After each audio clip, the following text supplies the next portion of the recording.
এই ইলেকশনটা তৃণমূল কংগ্রেসের জন্য কতটা গুরুত্বপূর্ণ? আমাদের সরাবার জন্য কেন্দ্রীয় সরকার, বিজেপি, নির্বাচন কমিশন সবাই মিলে চেষ্টা করছে। তাদের অতিক্রম করে আমাদের জিততেই হবে।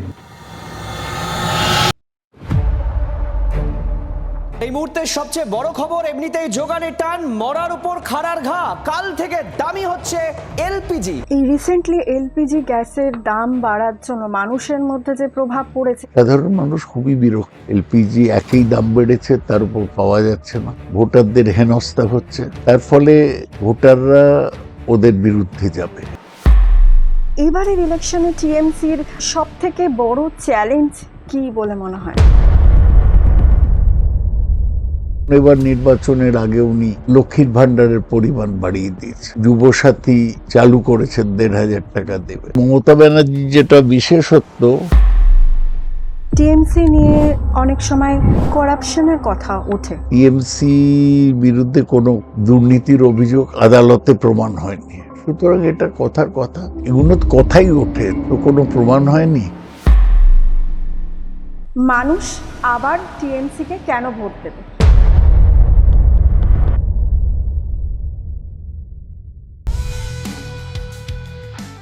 আজকের এপিসোডে আমাদের সাথে রয়েছেন শ্রী সৌগত রায়, তৃণমূল কংগ্রেসের একজন সিনিয়র নেতা, দমদম থেকে 4 বার নির্বাচিত মেম্বার অফ পার্লামেন্ট। 2026-এ বিধানসভার ইলেকশন আর কিছুদিনের মধ্যেই। চারিদিকে চলছে রাজনৈতিক উত্তপ্ত হাওয়া। এর মধ্যেই আমরা পেয়ে গেছি শ্রী সৌগত রয়কে, জেনে নিয়েছি এবারের ইলেকশনের স্ট্র্যাটেজি এবং পলিটিক্সের পেছনের সেই মানুষটাকে। আমার প্রথম প্রশ্ন এটাই, এই ইলেকশনটা তৃণমূল কংগ্রেসের জন্য কতটা গুরুত্বপূর্ণ? তৃণমূল কংগ্রেসের জন্য এটা ভীষণ গুরুত্বপূর্ণ, তার কারণ তৃণমূল কংগ্রেস এর আগে 3 বার রাজ্যে নির্বাচন জিতেছে। এইবার আমাদের সরাবার জন্য কেন্দ্রীয় সরকার, বিজেপি, নির্বাচন কমিশন সবাই মিলে চেষ্টা করছে। তাদের অতিক্রম করে আমাদের জিততেই হবে, এটা আমাদের বাঁচা মরার প্রশ্ন। এই রিসেন্টলি এলপিজি গ্যাসের দাম বাড়ার জন্য মানুষের মধ্যে যে প্রভাব পড়েছে, এটা কি ইলেকশনের উপর কোনোভাবে ইম্প্যাক্ট পড়বে বলে আপনার মনে হয়? হ্যাঁ, নিশ্চয়। সাধারণ মানুষ খুবই বিরক্ত। এলপিজি একই দাম বেড়েছে, তার উপর পাওয়া যাচ্ছে না, এবং এটা এমন একটা ব্যাপার প্রতিদিন মানুষকে প্রভাবিত করে। এটা আমাদের পক্ষে যাবে। এবারের ইলেকশনে টিএমসির সব থেকে বড় চ্যালেঞ্জ কি বলে মনে হয়? না, বড় চ্যালেঞ্জ মানে একটা যে কোনো নির্বাচনই একটা চ্যালেঞ্জ। আমাদের চ্যালেঞ্জ সবচেয়ে বড় হচ্ছে নির্বাচন কমিশন যেটা করলো এসআইআর নিয়ে, ভোটার লিস্টের ব্যাপারে, সেইটা। তার কারণ গত 2-3 মাস ধরে আমরা এই নিয়ে ব্যস্ত থেকেছি, এবং ভোটারদের নাম কাটা যাচ্ছে, আমাদেরই চেষ্টা করতে হচ্ছে যাতে নাম থাকে তার জন্য। হ্যাঁ, সব মিলে ইলেকশন কমিশনই বড় চ্যালেঞ্জ। তার উপরে ইলেকশন কমিশন যেভাবে অফিসারদের বদলি করেছে, তাতে আমাদের প্রশাসনিক স্থায়িত্ব রাজ্যের কিছুটা ডিস্টার্ব হয়েছে। স্বভাবতই আমরা সেটার সাথে অ্যাডজাস্ট করছি, কিন্তু এটা একটা চ্যালেঞ্জ হয়ে দাঁড়িয়েছে। আমাদের চ্যালেঞ্জ বিজেপির থেকে নয়, আমাদের চ্যালেঞ্জ ইলেকশন কমিশন থেকে। এক্ষুনি যে স্যার আপনি বলেন এসআইআর এর ঘটনা, তো এসআইআর এর জন্য মানে ভোটারদের মধ্যে কি কোনো ভোটের ডিসিশন নিয়ে কিছু চেঞ্জেস? তার কারণ ভোটাররা জানে যে এই যে ইলেকশন কমিশন যা করছে তা বিজেপি দলের চাপেই করছে। ভোটারদের হেনস্থা হচ্ছে, নাম তুলতে ভোটারদের অনেক অসুবিধার সম্মুখীন হতে হয়েছে, তার ফলে ভোটাররা ওদের বিরুদ্ধে যাবে, এটাই আমাদের বিশ্বাস। আর আমরা এই এসআইআর পর্যায়ে মানুষের সাথে থেকেছি, তাদের নাম যাতে ওঠে তার জন্য চেষ্টা করেছি, তারও সুবিধা আমরা পাবো। অপোজিশন বলছেন অ্যান্টি ইনকামবেন্সি আছে, আপনি কি এটাকে এগ্রি করেন? না, যে কোনো সরকারি অনেকদিন থাকলে একটা অ্যান্টি ইনকামবেন্সি প্রতিষ্ঠান বিরোধিতা থাকে, কিন্তু মমতা ব্যানার্জি যেটা বিশেষত্ব, উনি অ্যান্টি ইনকামবেন্সি আসার আগেই প্রো ইনকামবেন্সি পদক্ষেপ নেন। যেমন এবার নির্বাচনের আগে উনি লক্ষ্মীর ভান্ডারের পরিমাণ বাড়িয়ে দিয়েছেন, যুবসাথী চালু করেছেন, ১,৫০০ টাকা দেবে, পুরোহিত এবং মুয়াজ্জিনদের ভাতা বাড়িয়ে দিয়েছেন। তার ফলে অ্যান্টি ইনকামবেন্সি কিছু লোকের অভিযোগ থাকতে পারে, কিন্তু এই জিনিসগুলো পেয়ে মানুষ পক্ষেই চলে আসছে। টিএমসি নিয়ে অনেক সময় করাপশনের কথা ওঠে, এই ব্যাপারে আপনি কি বলবেন? না, আমি বলবো এগুলো তো কথাই ওঠে, তো কোনো প্রমাণ হয়নি। টিএমসি বিরুদ্ধে কোনো দুর্নীতির অভিযোগ আদালতে প্রমাণ হয়নি, সুতরাং এটা কথার কথা।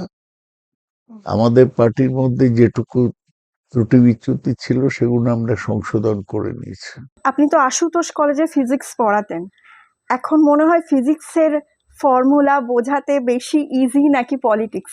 ফিজিক্স তো ভালো, খুব অর্গানাইজ সাবজেক্ট, তাতে একটা নিয়ম মেনে সবকিছু চলে। আর পলিটিক্সের তো কোনো নিশ্চিত ধারা নেই, সুতরাং পলিটিক্সে অসুবিধা। আপনার দাদা শ্রী তথাগত রয় বিজেপিতে, আর আপনি টিএমসিতে। বাড়িতে কি কখনো পলিটিক্স নিয়ে কোনো উত্তপ্ত আলোচনা হয়? না, কোনোদিন হয়। আর তাছাড়াও ও তো এই বাড়িতে থাকে না, অন্যত্র থাকে, দেখাই কম হয়। আর আমরা এটা বুঝি যে দুজন পরিণত বয়স্ক লোক, তাদের ঝগড়া করা উচিত না রাজনীতি। কখনো কি একজন আরেকজনকে কনভিন্স করার চেষ্টা করেছেন? না না, কখনো করব। কেউ ম্যাচিওর লোক কাউকে কনভিন্স করতে পারে।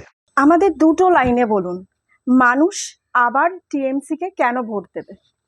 তার কারণ টিএমসি এই রাজ্যকে স্থায়িত্ব দিয়েছে, রাজ্যের শান্তি শৃঙ্খলা বজায় রেখেছে, ভবিষ্যতের জন্য একটা রাস্তা তৈরি করেছে এবং গরিব মানুষের পাশে থেকেছে। ছোট একটা র্যাপিড ফায়ার, মানে শর্ট কোয়েশ্চেন, ঠিক আছে? এটা দিয়ে শেষ করে দেবো এপিসোড।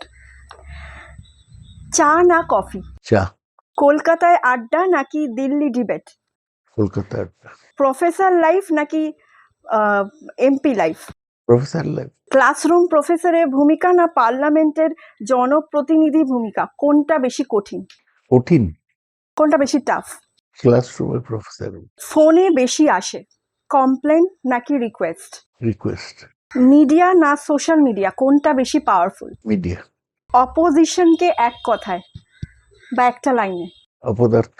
আজকের ভোটারকে এক কথায়? তারা সচেতন, ভেবেচিন্তে ভোট দেন। তৃণমূল কংগ্রেসের একটি লাইনের স্ট্রেংথ? মমতা ব্যানার্জি। উইকনেস? অত অর্গানাইজ নয় পার্টি। বাড়িতে বেশি হয় পলিটিক্স না আড্ডা? আড্ডা। দাদার সাথে ডিবেটে কে জেতেন বেশি? সেটা যদি তাদের সাথে ডিবেট হয় না, যেটা আপনি অলরেডি বলে দিয়েছেন। ফ্যামিলি ডিনারে পলিটিক্স ডিসকাস করা হয় নাকি অ্যাভয়েড করা হয়? ফ্যামিলি ডিনার হয়ই কম।